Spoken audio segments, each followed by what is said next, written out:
பாலக் பன்னீர் பண்ணுறதுக்கு நீங்கள் வந்து பன்னீர் வீட்டிலேருந்து எடுத்து வச்சுக்கலாம், நான் கடையில் வாங்கிக்கோங்க. பாலக்கீரை இது தண்ணியில் போட்டு பிளான்ச் பண்ணிக்கோங்க. இந்த கீரையை வந்து பாலக்கீரையை வந்து பிளான்ச் பண்ணதுக்கப்புறமா இந்த மாதிரி கோல்டு வாட்டரில் போட்டு கொஞ்சம் ரெஸ்ட் பண்ண விடுங்க. இந்த பாலக்கீரையில் இஞ்சி மட்டும் போட்டுக்கோங்க. இஞ்சியும் பச்சை மிளகாய் காரத்துக்கு போட்டுட்டு, உங்களுக்கு காரத்துக்கு ஏற்ற மாதிரி பச்சை மிளகாய் போட்டுக்கோங்க. போட்டுட்டா பேஸ்ட் பண்ணிவிடுங்க. கொஞ்சம் எண்ணெயோ நெய்யோ ஊற்றிக்கோங்க. அதில் பட்டை, ஏலக்காய், கிராம்பு போட்டுக்கோங்க. போட்டு வதக்கிக்கோங்க.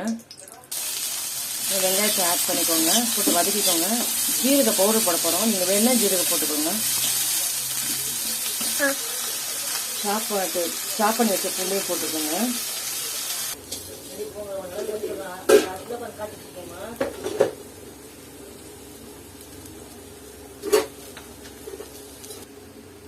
½ டீஸ்பூன் கொரியாண்டர் பவுடர் போட்டுக்கோங்க.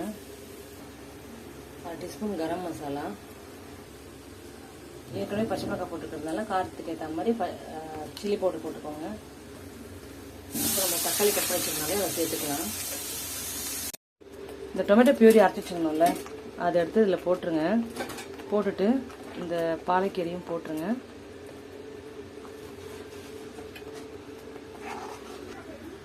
ஃப்ரெஷ் க்ரீம் இருந்ததுன்னா உங்ககிட்ட இந்த மாதிரி எடுத்து ஊற்றிக்கோங்க. இதில் அதை கொதிச்சு வரும்போது கொஞ்சமாக இந்த பன்னீர் கியூப்ஸை ஆட் பண்ணிக்கோங்க. அதில்